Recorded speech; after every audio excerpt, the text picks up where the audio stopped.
بسم اللہ الرحمن الرحیم۔ رمضان شریف جو ہے وہ شروع ہونے والا ہے، تو میں نے سوچا کہ ایک دو باتیں جو ہیں وہ نمازوں کے سلسلے میں، جو نماز ہماری ہوتی ہے اس میں میں اکثر یہ شکایت رہے وسوسے آتے ہیں جب ہم نماز کے لیے کھڑے ہوتے ہیں، تو طرح طرح کے خیالات آنے شروع ہو جاتے ہیں۔ اس پہ میں انشاءاللہ آج بات کروں گا، آپ بہن بھائیوں سے جو شیئر کروں گا جو میرے خیال میں جو وجوہات ہیں وسوسوں کی، اور پھر ہمیں کیا کرنا چاہیے، اس کا کیا حل ہو سکتا ہے۔ ایک دو طریقے ہیں اس میں، انشاءاللہ وہ شیئر کروں گا۔ اور پھر انشاءاللہ ایک جو بات جو میں نے سنی ہوئی ہے کافی عرصے سے، کہ دو انسانوں کی جو دعائیں ہیں وہ مرد کے لیے کتنی ضروری ہوتی ہیں، اس پہ بات انشاءاللہ ہوگی۔ سب سے پہلے بات کرتے ہیں کہ جو وسوسے ہیں ان کا ایک طریقہ جو ہے وسوسوں کو دور کرنے کا، کہ مجھے جو اللہ تعالیٰ نے سمجھ دیا وہ میں آپ کے ساتھ شیئر کرنے جا رہا ہوں، اور وہ یہ ہے کہ آپ تصور کریں کہ یہ فرض کریں کہ یہ میرا برین ہے، یہ میرا دماغ ہے، اور اس میں جو بھی ہے یہ بھرا ہوا ہے۔ یہ میں ایک ایگزامپل مثال دے رہا ہوں تاکہ مجھے جو ہے آپ تک بات پہنچانے میں آسانی ہو۔ تو یہ میرا دماغ ہے اور بھرا ہوا ہے، ٹھیک ہے جی، یہ اس کو یہاں رکھ لیتے ہیں۔ اب اس گلاس کو دیکھتے ہیں،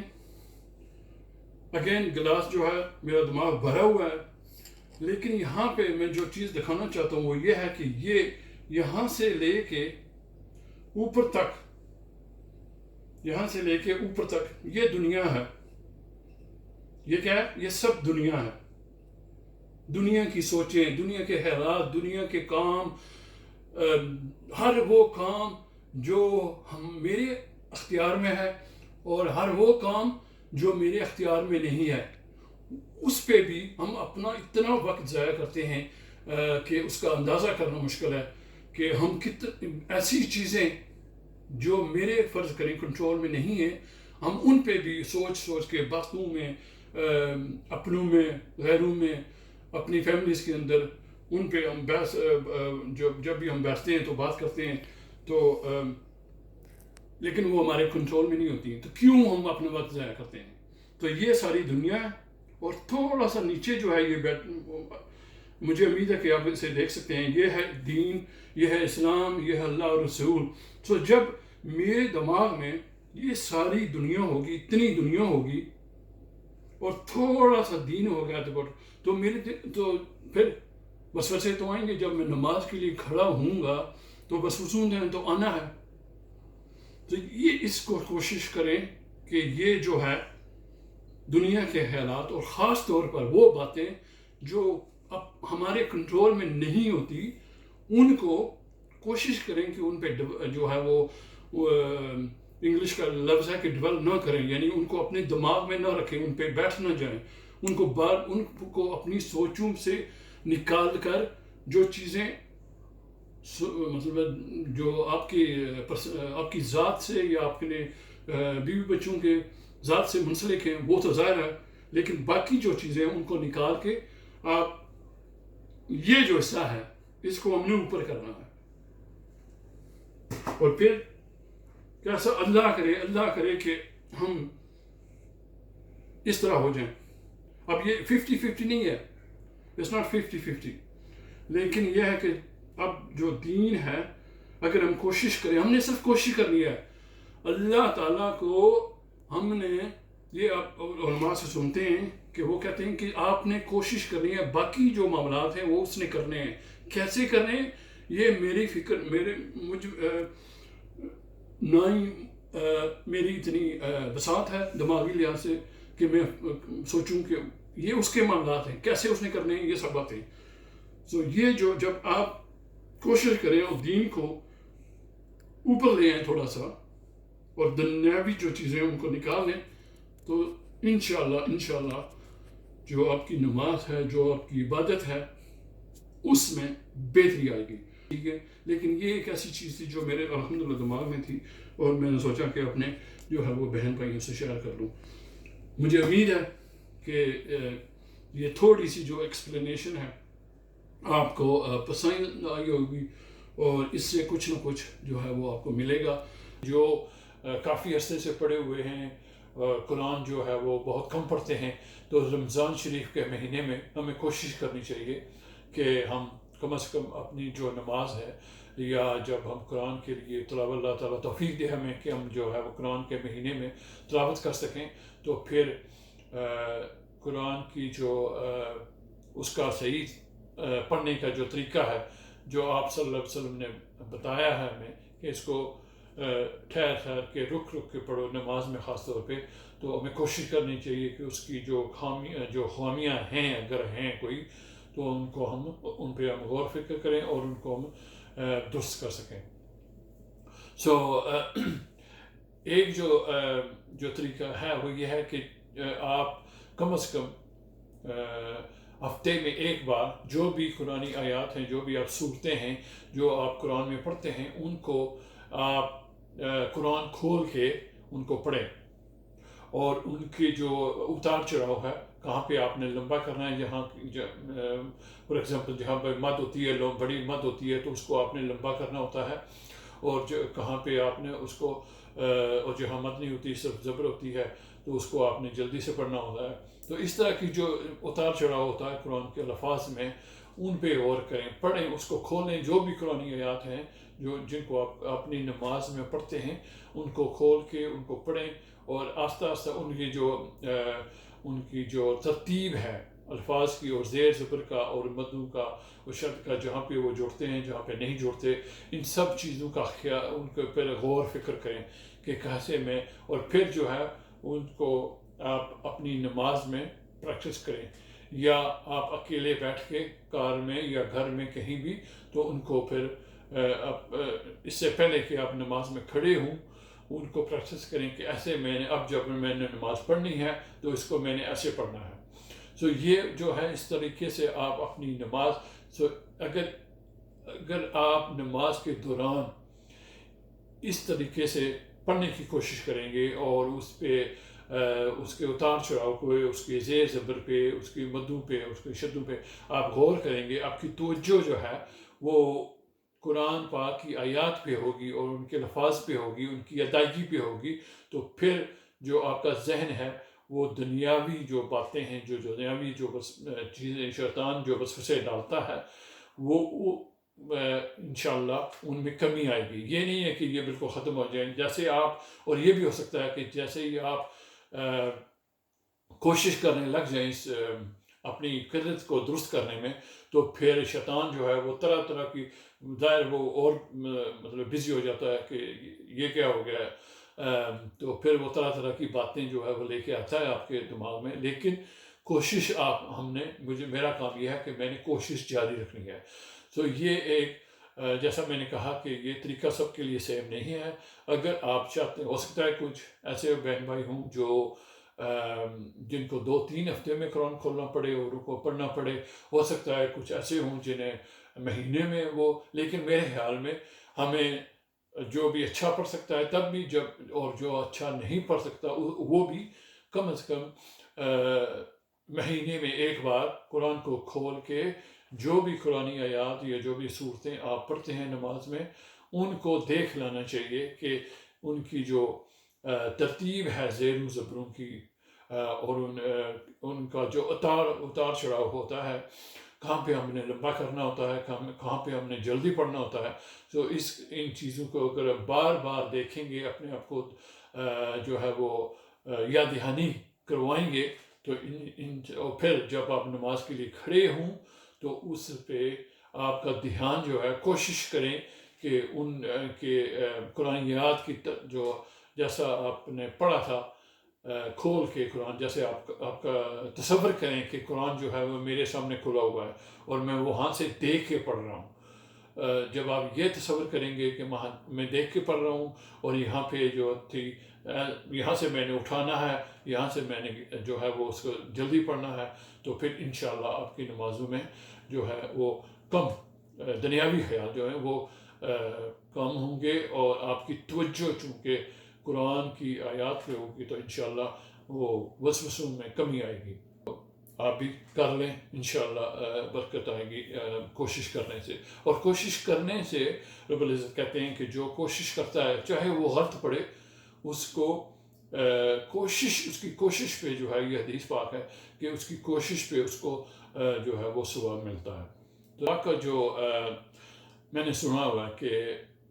2 بندوں کی دعا جو ہے، ایک شادی شدہ فرض کریں، ایک شادی شدہ مرد کے لیے 2 بندوں کی دعا جو ہے وہ بہت ضروری ہوتی ہے. ایک اس کی اپنی ماں اور دوسرا اس کے بچوں کی ماں. ایک مرد کو بہت ضرورت ہوتی ہے، اس کے لیے کافی کرامت ہوتی ہیں. اپنی ماں جو ہے وہ تو دعائیں کرتی ہے انسان کے لیے. جب بھی انسان ماں جو ہے وہ بیٹا، یہ ہم نے سنا بھی ہے کہ برا بھی ہو تب بھی ماں جو ہے وہ دعا کرتی لیتی ہے. لیکن بیوی کی دعا جو ہے، اس میں بہت بڑی حکمت ہے کہ وہ آپ کے لیے دعا کرے. یعنی آپ اللہ تعالیٰ ہمیں ان چیزوں پہ غور کرنے کی توفیق دے اور ان چیزوں کو سمجھنے کی توفیق دے کہ جب آپ کی بیوی اور وہ دعا کیوں کرے گی. یہ جو بات ہے اس میں گہرائی ہے کہ آپ نے گھر میں ایک ایسا ماحول پیدا کرنا ہے. آپ کے رشتے میں اتنی جو ہے وہ لگن ہونی چاہیے، اتنی انڈرسٹینڈنگ ہونی چاہیے، اتنا پیشن ہونا چاہیے کہ وہ جو ہے عورت جو ایک گھر سے علیحدہ گھر سے آئی ہے آپ کے گھر میں، آپ کے بچوں کی جو ماں ہے جس نے آپ کو بچے دیے ہیں، وہ بچے دینے والا تو اللہ تعالیٰ ہے، لیکن اس کی وسادت سے آپ کو ملے ہیں. ایک نظام قدرت ہے جس کے تحت آپ کو ملے ہیں، اور اس نے تکلیف کے ساتھ، تکلیف دیکھ کے جو ہے وہ بچے جو ہیں وہ پیدا کیے ہیں آپ کے لیے. تو یہ بہت ساری چیزیں ہیں جو ہمیں سمجھنے کی کوشش کرنی چاہیے، جن پہ ہمیں غور کرنا چاہیے. بہت ساری کمزوریاں ہوتی ہیں انسان میں، وہ ان عورتوں میں بھی کمزوریاں ہیں، ہماری جو عورتیں ہیں، اور ہم میں بھی کمزوریاں ہیں. لیکن دین جو ہے، اللہ کا دین، اور جو آج کل کے جو ماڈرن کریکٹر بلڈنگ جن کو کہتے ہیں، یا کوچز ہیں، جو ماڈرن کوچز ہیں، وہ بھی آج کل کے وہ کہتے ہیں کہ آپ بجائے اس کے کہ آپ برائیوں پہ غور کریں، آپ لوگوں کی اچھائیوں پہ کو دیکھیں اور ان پہ غور کریں. اور یہی بات رب العزت نے ہمیں اپنے دین میں سکھائی ہے کہ انسان کی جو اندر جو خوبیاں ہوتی ہیں ان پہ غور کرنا چاہیے. بہت ساری، یہ بہت بڑا ٹاپک ہے، لیکن مختصر، میں اتنا لمبا نہیں کھینچنا چاہتا اس بات کو، لیکن کوشش کریں، ہماری کوشش ہونی چاہیے کہ ہمارے اندر جو ہیں، ہمارے گھر کے ماحول جو ہے وہ اس طرح ہونا چاہیے کہ آپ کے جو بیوی ہے وہ جب ہاتھ اٹھائے تو اس کی دعاؤں میں آپ کا بھی ذکر ہو. دوسرے جو 2 اور جیسا میں نے کہا تھا کہ میں انشاءاللہ رب العزت کی دی توفیق کے ساتھ 2 اور شخصیات کا چاہوں کہ ان کی دعائیں جو ہیں وہ بھی ایک مرد کے لیے بہت ضروری ہیں. وہ ہیں آپ کی بہنیں اور آپ کی بیٹیاں. رشتے میرے خیال میں جو بھی رشتہ، جتنے بھی رشتے، جو بھی آپ کا سرکل ہے، فیملی سرکل، وہ بہت ضروری ہے. اللہ تعالیٰ ہمیں سمجھ دے کہ یہ کتنے ضروری ہوتے ہیں رشتے، اور ان کی جو اہمیت ہے، افادیت ہے، اور ان کی جو رسپیکٹ، جو ایک قدر و قیمت ہوتی ہے، وہ اللہ تعالیٰ ہمیں ان کو سمجھنے کی توفیق دے. لیکن یہ جو رشتے ہیں، جو بہن کا رشتہ ہے اور جو بیٹیوں کا رشتہ ہے مرد کے ساتھ، یہ بھی بہت نازک ہوتا ہے. اور مرد کو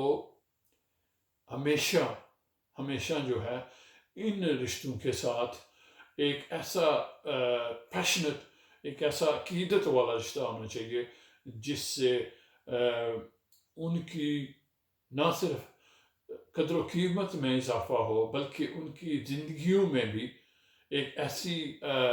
تبدیلی آئے، ایک ایسی چینج آئے، ایک ایسی ان کی پرورش ہو کہ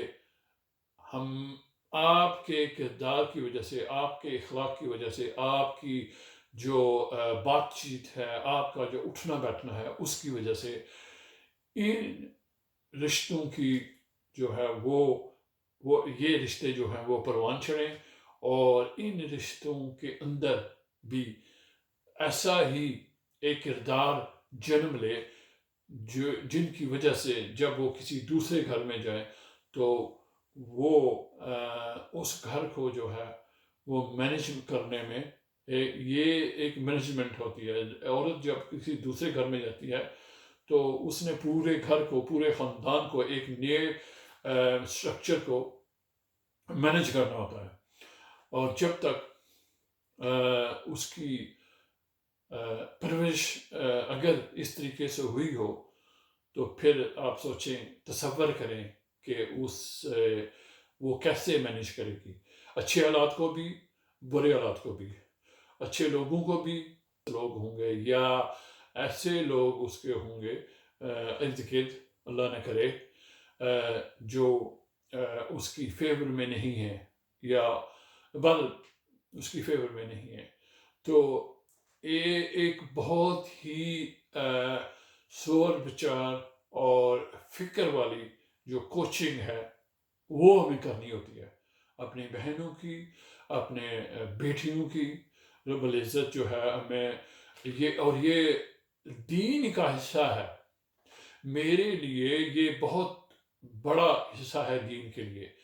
کہ ہم اپنی بیٹیوں کی اور اپنے بہن کی، چاہے وہ ہمارے ساتھ ہوں ہمارے والدین کے گھر، یا جب وہ اپنے گھروں میں چلی جائیں، شادی ہو چکی ہو، وہ اپنے گھروں میں ہوں، تب بھی ہمارا ان کے ساتھ ایک ایسا تعلق ہونا چاہیے ایک حد میں رہتے ہوئے. یہ بہت ضروری ہے کہ ہم اپنی حدوں کو پہچانیں. میری حد کیا ہے اور کہاں تک میں جا کے جو ہے وہ چاہے فار ایگزامپل کوچنگ ہی کو لے لیں، کہاں تک میں کوچنگ کر سکتا ہوں اور کہاں پہ جا کے میں نے رکنا ہے. حدوں کو پہچاننا بہت ضروری ہے ہر رشتے کے لیے، چاہے وہ بہن ہو، چاہے وہ بھائی ہو، چاہے وہ کوئی چاچا ماما ہو، کوئی بھی ہو. یہ ایک بہت بڑی کمزوری ہے کہ ہم اپنی حدوں کو بھول جاتے ہیں اور ہم سمجھتے ہیں کہ ہم اچھا کر رہے ہیں، کوئی اچھا کر رہے ہیں، ہم کوئی بلائی کر رہے ہیں، لیکن اس میں کیا کیا نکلتا ہے پھر سمجھنے والے کو اور سمجھانے والے کو، سب کو میری دعا ہے کہ اللہ تعالیٰ ہمیں ان چیزوں پہ غور و فکر کرنے کی توفیق دے. باقی جو حالات چل رہے ہیں، میری دعا ہے اگین کہ اللہ تعالیٰ ہم سب کو، پوری انسانیت کو، نبی کی امت میں سے جو بھی ہیں، مرد ہیں، عورت ہیں، بچے ہیں، بوڑھے ہیں، اللہ تعالیٰ ہم سب کو اپنے اپنے محفوظ رکھے اس وبا سے. باقی جو اس وبا کی وجہ سے اللہ تعالیٰ جو انفیکٹڈ ہو چکے ہیں یا ریکوری میں ہیں، رب العزت سب کو اپنی امان میں رکھے. ہم سب کو اللہ تعالیٰ جو ہے اس اور باقی جو جتنی بھی دنیا میں بیماریاں ہیں، جتنی بھی کلامتیز اللہ تعالیٰ کی طرف سے آتی ہیں، اللہ تعالیٰ ہم سب کو اپنے شروں، پیدا کردہ شروں سے محفوظ رکھے، بڑوں کو، چھوٹوں کو، مردوں کو، عورتوں کو، اور ہم میں سے جو جا چکے ہیں رب العزت ان کو اپنے فضل سے ان کی قبروں کو جو ہے وہ کشادہ کر دے، جو ہیں اور جو آنے والے ہیں، جو اپنے ہیں، جو پرائے ہیں. رب العزت سب کو اپنے نبی کے وسیلے سے اور چھوٹے جو عبادتیں ہیں اللہ تعالیٰ ان کو قبول کرے اور ہم سب کو اپنی امان میں رکھے. اور ہم سب کو